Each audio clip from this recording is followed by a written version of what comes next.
Hello students, welcome to smart Galaxy. Students, আজকে শুরু করছি তোমাদের ভারতের বিভিন্ন নদ নদীসমূহ, যেটা গতকাল আমি আলোচনা করেছিলাম ডিটেলস বিষয়ে, তোমাদেরকে বলে দিয়েছিলাম যে এরপরে এমসিকিউ টেস্ট থাকবে। তো আজকে তোমাদের এই বিষয় থেকে, অর্থাৎ ভারতের বিভিন্ন নদীসমূহ থেকে 50টা এমসিকিউ টেস্ট দিচ্ছি এবং তার পাশাপাশি প্রচুর এডিশনাল ইনফরমেশন থাকবে। তো চলো ক্লাসটা শুরু করে দিই। তো স্টুডেন্ট, দেখতে পাচ্ছ তোমাদের সামনে কোশ্চেনগুলো। তো দেখো, মাথায় রাখবে একটা জিনিস এখানে, যে তোমাদের আমি যে প্রশ্নগুলো আলোচনা করব, এই প্রশ্নগুলো কিন্তু বিগত বছরের প্রশ্ন। তোমরা কোশ্চেনের পাশেই দেখে নিবে যে কোশ্চেনের পাশেই কোন পরীক্ষায় কবে এসেছিলো সেগুলো কিন্তু মার্ক করাই রয়েছে। তো আমরা ভারতের অধ্যায়ভিত্তিক মক টেস্টটা ক্লিয়ার করছি। ভারতের নদ নদী সম্পর্কে আজকের আলোচনা। তো ভারতের ভূগোলের এটা 4 নম্বর অধ্যায়ের প্রশ্ন। তো আমরা মোস্ট ইম্পর্টেন্ট টপিকগুলো আলোচনা করছি, প্রথমে বিস্তারিত আলোচনা, তারপরে এমসিকিউ। তো প্রথম প্রশ্নটা দেখে নাও। প্রথম প্রশ্নে বলছে, নিচের নদীগুলির মধ্যে কোনটি গঙ্গার উপনদী নয়? এর মধ্যে কোনটি গঙ্গার উপনদী নয়? দেখো, গঙ্গার আমি উপনদীগুলো সম্পর্কে বলেছিলাম। গঙ্গার ডান তীরের উপনদী, গঙ্গার বাম তীরের উপনদী। গতকাল ক্লাসের মধ্যে আমি সেই সমস্ত বিষয়গুলো আলোচনা করে দিয়েছিলাম এবং গঙ্গা কোন দিক দিয়ে গিয়েছে সেটাও তোমাদেরকে আমি বলে দিয়েছিলাম।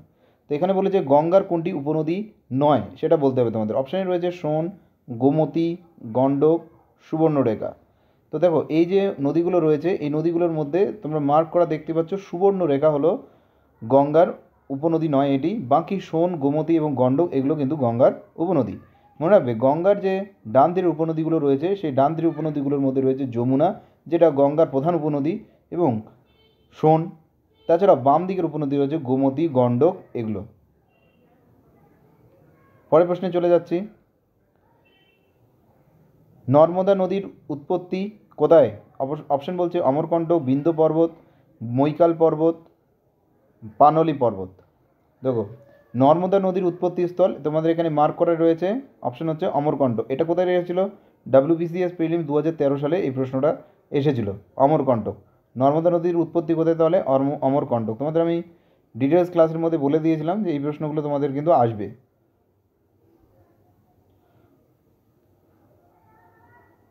পরের প্রশ্ন, নিচের কোন নদীটি কাশ্মীর উপত্যকা দিয়ে প্রবাহিত? কাশ্মীর উপত্যকা দিয়ে প্রবাহিত নদী কোনটি? শতুদ্র, ইরাবতী, চন্দ্রভাগা, ঝিলম। এর মধ্যে কোন নদীটি কাশ্মীর উপত্যকা দিয়ে প্রবাহিত? তার সঠিক উত্তর তোমরা দেখতে পাচ্ছ, এটা সঠিক উত্তর হবে ঝিলম নদী। এই ঝিলম নদীর তীরে কিন্তু পুরুর মধ্যে এবং আলেকজান্ডারের মধ্যে যুদ্ধ হয়েছিল। পুরু এবং আলেকজান্ডারের মধ্যে যুদ্ধ হয়েছিল। শতুদ্র নদী পাঞ্জাবে অবস্থিত, মনে রাখতে হবে। পরের প্রশ্নে চলে যাচ্ছি। পরের প্রশ্ন দেখো, তিস্তা নদীর সাপেক্ষে নিম্নলিখিত উক্তিগুলি বিশ্লেষণ করুন। দেখো, আমরা টোটাল কটা প্রশ্ন আলোচনা করবো আজকে? 50টা প্রশ্ন আলোচনা করবো। তো বেশি এডিশনাল ইনফরমেশন দিচ্ছি না, মোটামুটি যেটুকু ইম্পর্টেন্ট সেটুকু দিচ্ছি। বাকি আমরা 50টা এমসিকিউ করে নেবো। এবং এই পিডিএফটা চাইলে তোমরা আমাদের টেলিগ্রাম চ্যানেলে জয়েন থাকতে পারো, অথবা আমাদের হোয়াটসঅ্যাপ গ্রুপগুলোতে জয়েন থাকতে পারো। আমাদের যে সব স্টুডেন্টরা ক্লাসটা দেখছো, আমি তোমাদেরকে হোয়াটসঅ্যাপে আমাদের যে স্টুডেন্ট গ্রুপ রয়েছে সেখানে দিয়ে দেবো। যদি না দিয়ে থাকি তো অবশ্যই কমেন্টে জানাবে, আমি ঠিক মনে করি দিয়ে দেবো। তো দেখো, এই প্রশ্নটা একটু বড় করে প্রশ্নটা আছে। প্রশ্নটা দেখো, খুবই ইম্পর্টেন্ট একটা প্রশ্ন। তিস্তা নদীর সাপেক্ষে নিম্নলিখিত উক্তিগুলি বিশ্লেষণ করুন। এর মধ্যে কোন উক্তিগুলো সঠিক, কোন উক্তিগুলো ভুল, এগুলো বের করতে হবে। তো প্রথম উক্তিতে বলেছে তিস্তা ও ব্রহ্মপুত্র উৎস একই স্থানে। তিস্তা সিকিমের মধ্যে দিয়ে প্রবাহিত। রঙ্গিত নদী সিকিমের কাছে উৎপত্তি লাভ করেছে এবং এটি তিস্তার উপনদী। পরেরটাতে বলছে তিস্তা নদী ভারত বাংলাদেশ সীমান্ত বরাবর প্রবাহিত হয়ে বঙ্গোপসাগরে পতিত হয়েছে। উপরি উক্তগুলি সঠিক কোনটি, বেঠিক কোনটি বের করতে হবে। তো দেখো, এইটা বাংলাদেশ এবং ভারত সীমান্ত বরাবর তিস্তা নদী প্রবাহিত হয়নি, তাহলে 3 নম্বর অপশানটা এমনিতেই ভুল হচ্ছে। তিস্তা ও ব্রহ্মপুত্রের উৎস একই স্থানে, এটাও ঠিক নয়। তো সঠিক উত্তর যেটা হচ্ছে অপশান নাম্বার বি, অর্থাৎ এখানে কেবলমাত্র 2 নম্বর যে কথাটা উক্তিটা ছিল সেই 2 নম্বর উক্তিটা একমাত্র সঠিক। স্টুডেন্ট, তোমরা বলতেই পারো যে স্যার প্রশ্নগুলো আগে থেকে দাগানো আছে। আসলে অরিজিনাল পিডিএফটা আমি এই মুহূর্তে হঠাৎ করে ক্লাসটা শুরু করে দিলাম, এই মুহূর্তে অরিজিনাল পিডিএফটা পাচ্ছি না। এটা একটা স্টুডেন্টের কাছে পিডিএফটা নিলাম, যে ওরা অলরেডি দাগিয়ে নিয়েছিল, তো আমি ওই পিডিএফটা থেকেই তোমাদের উত্তরটা করে দিচ্ছি। নেক্সট ক্লাসগুলোতে চেষ্টা করব যে অরিজিনাল পিডিএফ থেকেই প্রশ্নটা করা। নিম্নলিখিত কোনটি বা কোনগুলি ব্রহ্মপুত্রের উপনদী? ব্রহ্মপুত্রের উপনদী এর মধ্যে কোনগুলি? অপশানে বলছে ডিবং, কামেং, লোহিত এগুলো রয়েছে। এর মধ্যে কোনটা হবে, কোনটা হবে না? তো দেখো ডিবং, কামেং, লোহিত এই তিনটাই ব্রহ্মপুত্রের উপনদী। ব্রহ্মপুত্র নদী যেটা সেটা কিন্তু মনে রাখবে বাংলাদেশের যমুনা নামে পরিচিত। ঠিক আছে, এই ব্রহ্মপুত্র নদী আসামের উপর দিয়ে প্রবাহিত হয়েছে। আর ব্রহ্মপুত্র কিন্তু অত্যন্ত একটা গুরুত্বপূর্ণ নদী ভারতের ক্ষেত্রে, ভারতের সাপেক্ষে। পরের প্রশ্ন দেখো। আচ্ছা, এখানে একটু ভিউটাকে চেঞ্জ করে নিচ্ছি, ওয়েট।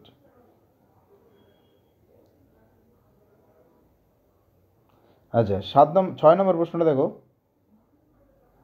6 নম্বর প্রশ্নে বলছে সাম্প্রতিক কোন নদী দুটির সংযোগ পরিকল্পনা করা হয়েছে? কোন নদী দুটির সংযোগ পরিকল্পনা করা হয়েছে? এখানে অপশানে যেগুলো রয়েছে তোমাদের দেখিয়ে দিচ্ছি। কাবেরী ও তুঙ্গভদ্রা রয়েছে অপশানে, গোদাবরী ও কৃষ্ণা রয়েছে, মহানদী সোন রয়েছে এবং নর্মদা এবং তাপ্তি রয়েছে। তো এখানে প্রশ্নটা বলছে সাম্প্রতিক কোন নদী দুটির সংযোগ পরিকল্পনা করা যায়। এটা সাম্প্রতিক মানে আজকের দিনের কথা না, যেহেতু 2013 সালে প্রশ্নটা এসেছিলো আইএসএ, ইন্ডিয়ান অ্যাডমিনিস্ট্রেটিভ সার্ভিসে এসেছিল 2013-তে, তাহলে এই প্রশ্নটা কিন্তু সেই সময়ের প্রশ্ন। ঠিক আছে, তো সেই সময়ের ঘটনা। এটা হচ্ছে গোদাবরী ও কৃষ্ণা। সঠিক উত্তর হবে গোদাবরী ও কৃষ্ণা। গোদাবরীকে বলা হয় দক্ষিণ ভারতের গঙ্গা। দক্ষিণ ভারতের গঙ্গা কোনটি? তাহলে হবে সঠিক উত্তর হবে গোদাবরী। গোদাবরী নদীকে দক্ষিণ ভারতের গঙ্গা বলা হয়। পরে দেখো, খুবই ইম্পর্টেন্ট প্রশ্নগুলো, এগুলো কিন্তু পরীক্ষায় আসবে, ভালো করে পড়ে নোট করে রাখবে। নিচের কোন নদী অববাহিকাটির ক্ষেত্রফল অধিক? নিচের কোন নদী অববাহিকাটির ক্ষেত্রফল অধিক? দামোদর নদী পশ্চিমবঙ্গে খুবই অল্প পরিমাণ, ঝাড়খণ্ডের প্রধান নদী।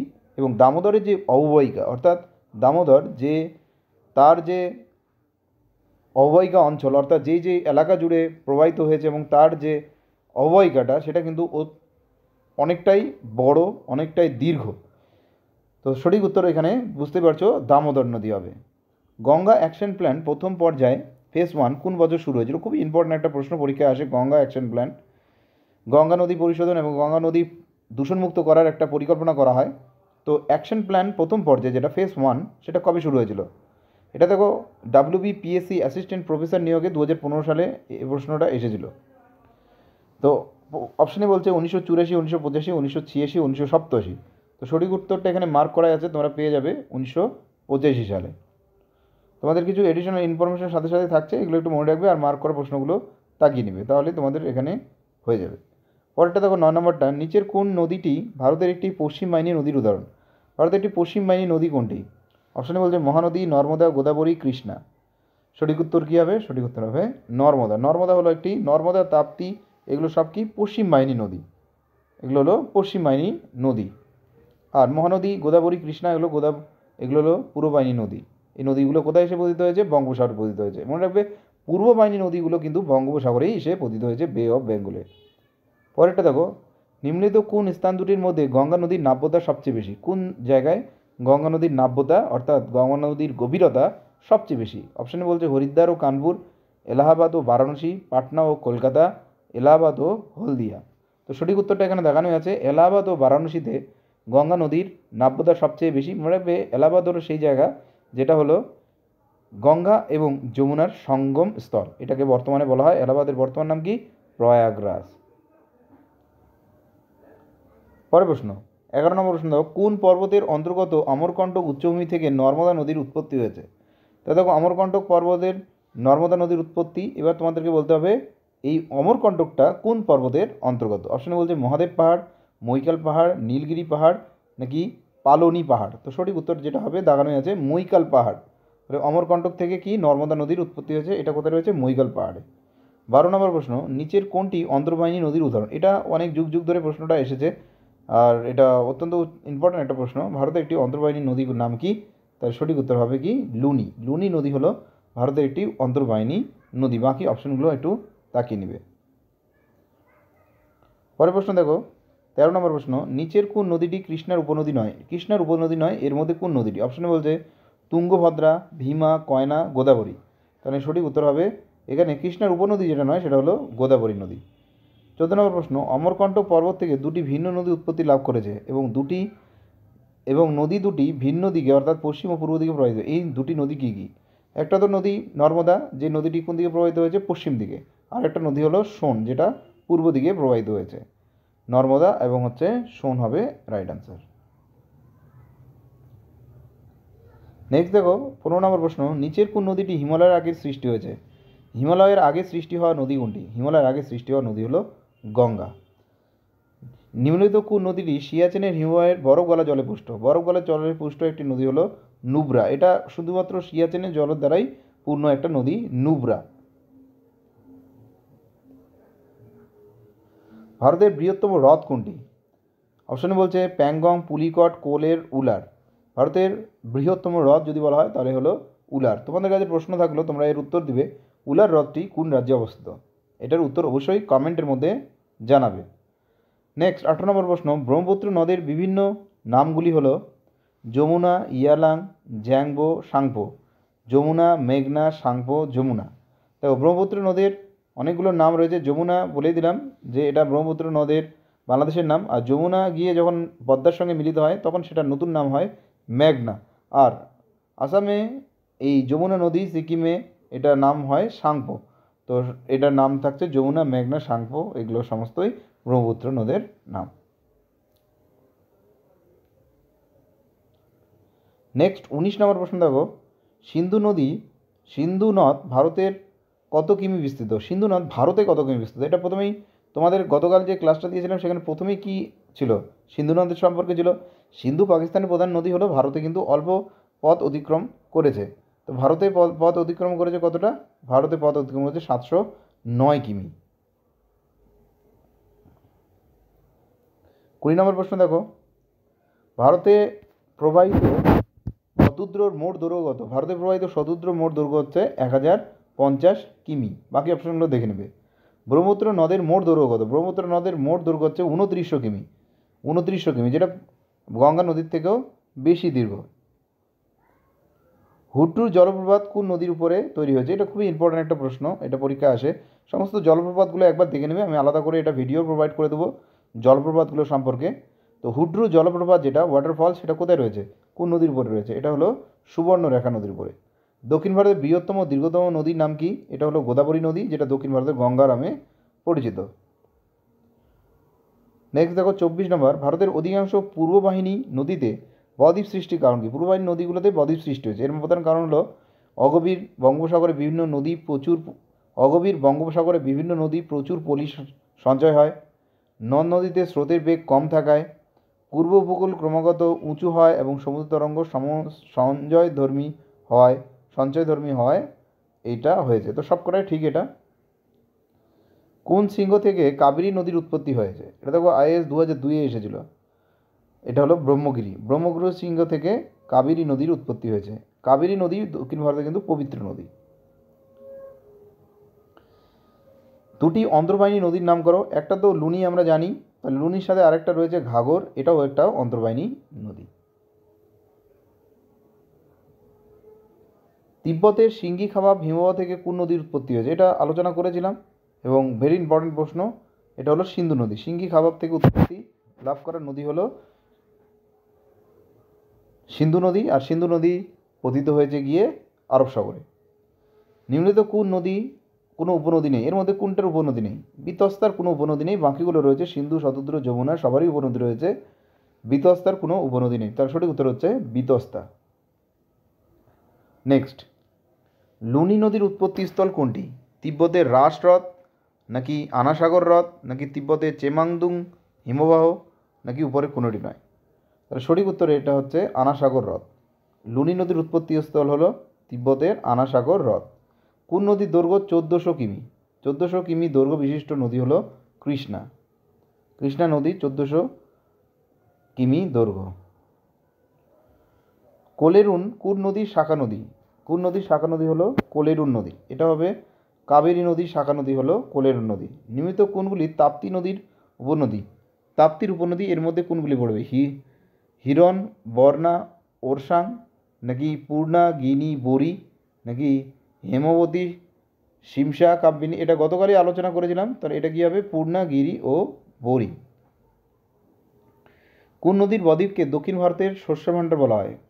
তাই এটা খুবই ইম্পর্টেন্ট, পবিত্র নদী, এই জন্যই এটি কাবেরী নদী। এটি দক্ষিণ ভারতের শস্য ভাণ্ডার। কাবেরী নদীর উপরেই দক্ষিণ ভারতের তামিলনাড়ু, অন্ধ্রপ্রদেশ রাজ্যগুলিতে কাবেরী জলপ্রবাহ নিয়ে অনেক প্রবলেম রয়েছে, এগুলো মনে রাখবে। কোন নদী আরাবল্লী পর্বত থেকে উৎপত্তি লাভ করেছে? এটা গতকাল ক্লাসের মধ্যে আলোচনা করেছিলাম। আরাবল্লী হলো একটি হুঙ্গিল পর্বত, ক্ষয়জাত পর্বত। আরাবল্লী রয়েছে কোথায়? রাজস্থান, পাঞ্জাবে। তো এই আরাবল্লী থেকে উৎপত্তি লাভ করা একটা নদী হলো সবরমতী নদী। এটা গতকাল আলোচনা হয়েছিল ক্লাসের মধ্যে। নিম্নলিখিত কোন নদীটি খাম্বাত উপসাগরে পতিত হয়নি? এর মধ্যে কোনটি খাম্বাত উপসাগরে পতিত হয়নি? এটা তোমাদের কাছে কোশ্চেন থাকলো, এর উত্তর তোমরা অবশ্যই প্রোভাইড করে। কাবেরী, নর্মদা, তাপ্তি, সবরমতী। এটা তোমরা আশা করি উত্তর দিতে পারবে, কারণ একটু আগেই এই বিষয়টা নিয়ে আলোচনা করলাম। তাহলে আজকে দুটো প্রশ্ন থাকলো, এই প্রশ্ন অবশ্যই উত্তর দিবে, ঠিক আছে? একটু আগে আলোচনা করলাম, তো আশা করি এটার উত্তর দিতে পারবে। নারকেরম দ্বীপটি হলো একটি কী প্রকারের? সবিরাম আগ্নেয়গিরি, ঘুমন্ত আগ্নেয়গিরি নাকি মৃত আগ্নেয়গিরি? এটি একটা সবিরাম আগ্নেয়গিরি। গারো পাহাড়ের সর্বোচ্চ শৃঙ্গের নাম কি? গারো পাহাড়ের সর্বোচ্চ শৃঙ্গ হল সরমতী।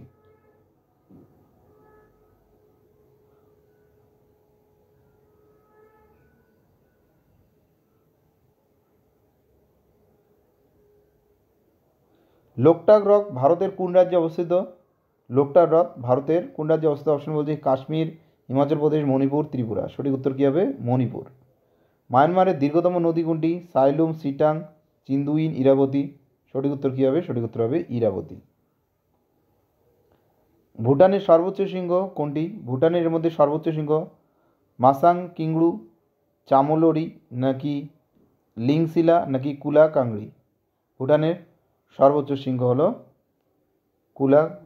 চামোলরি বা কুলা কাংড়ি, বা ভুটানের সর্বোচ্চ শৃঙ্গ হলো কুলা কাংড়ি।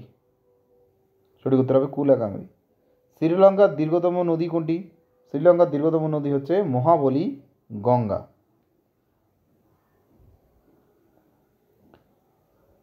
পৃথিবীর কোন নদীর জলের ঘনত্ব সবচেয়ে? দেখো, জলের ঘনত্ব পরিমাপ করার যে একক সেটা হলো কিউসেক আর হচ্ছে কিউমেক।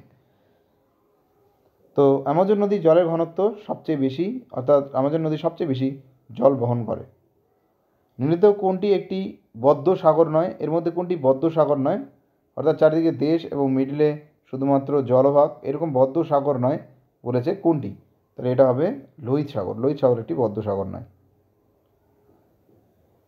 পৃথিবীর উচ্চতম আপেক্ষিক গুরুত্বযুক্ত বাঁধ কোনটি? পৃথিবীর উচ্চতম আপেক্ষিক গুরুত্বযুক্ত বাঁধ হলো হীরাকুদ বাঁধ। এটা ভারতের উচ্চতম বাঁধ হীরাকুদ বাঁধ। উত্তরাখণ্ড রাজ্যে অবস্থিত। কোন নদী যোগ জলপ্রপাতের সৃষ্টি করেছে? যোগ জলপ্রপাতের সৃষ্টি করেছে কোন নদী? খুবই ইম্পর্টেন্ট একটা প্রশ্ন। এটা হচ্ছে শরাবতী নদী। শরাবতী নদী যোগ জলপ্রপাতের সৃষ্টি করেছে। পৃথিবীর সবথেকে ক্ষুদ্রতম মহাসাগর কোনটি? পৃথিবীর সবথেকে ক্ষুদ্রতম মহাসাগর হলো সুমেরু মহাসাগর। কোন নদীর দৈর্ঘ্য ভারতের উৎপত্তি স্থল থেকে মোহনা পর্যন্ত সর্বাধিক? এটা হলো গঙ্গা নদী। ভারতের দীর্ঘতম নদী। এটা দেখো প্রিলিমস 1995 এসেছিল, অনেক আগে। নেক্সট, নিম্নলিখিত কোন নদী উপত্যকা সবচেয়ে বড়? অ্যাসিস্ট্যান্ট গ্রেড 3 2012-তে প্রশ্নটা এসেছিল। এটা হলো অ্যামাজন নদী। উপত্যকা সবচেয়ে বেশি, অ্যামাজন নদীর উপত্যকা বিশ্বের সবচেয়ে বড়। কোন নদীটি নিরক্ষরেখাকে দুবার পার করেছে? এটা খুবই পরীক্ষায় আসে। নিরক্ষরেখাকে কোন নদী দুইবার পার করেছে? তো এটা হবে কঙ্গো নদী। আচ্ছা, অ্যামাজন দাগ করা আছে, এটা ভুল। কঙ্গো নদী নিরক্ষরেখাকে দুইবার পার করেছে। সঠিক উত্তর হবে কঙ্গো। পরের প্রশ্ন, সবথেকে লবণাক্ত সাগরের নাম লিখো। সবচেয়ে লবণাক্ত সাগর হলো লোহিত সাগর। এই ছিল আমাদের ক্লাস। যদি আমাদের কোচিং সেন্টারে স্টুডেন্ট না হয়ে থাকো এবং পিডিএফ চাও, তাহলে আমার নাম্বারে যোগাযোগ করতে পারো 8759907656। প্রতিদিন ক্লাস অ্যাটেন্ড করবে, মোস্ট ইম্পর্ট্যান্ট বিষয়গুলো আলোচনা হচ্ছে, তো অবশ্যই ক্লাসগুলো করবে। আর কোচিং সেন্টারে ভর্তি হলো এই নাম্বারে যোগাযোগ করবে। আমরা বর্তমানে ডাব্লিউবি, কেপি বিভিন্ন বিষয়ের প্রস্তুতি দিচ্ছি, যেখানে শুধুমাত্র ম্যাথ রিজনিংয়ের জন্য তোমাদের 3 জন স্যার ম্যাডাম থাকছে, তাছাড়াও জিকের জন্য 2 জন এবং ইংলিশে 1 জন টিচার থাকছে। এসএসসি জিডি সহ বিভিন্ন ডিফেন্সের সমস্ত পরীক্ষাগুলো হচ্ছে, পরীক্ষার প্রস্তুতি দেওয়া হচ্ছে। পাশাপাশি ইপিএসসির যত পরীক্ষা হয় সমস্ত পরীক্ষার প্রস্তুতি দেওয়া হচ্ছে। এনএম জেএনএমের প্রস্তুতি দেওয়া হচ্ছে, যেখানে হচ্ছে এনএম জিএনএমের life science, physical science, math, reasoning প্রত্যেক বিষয়ের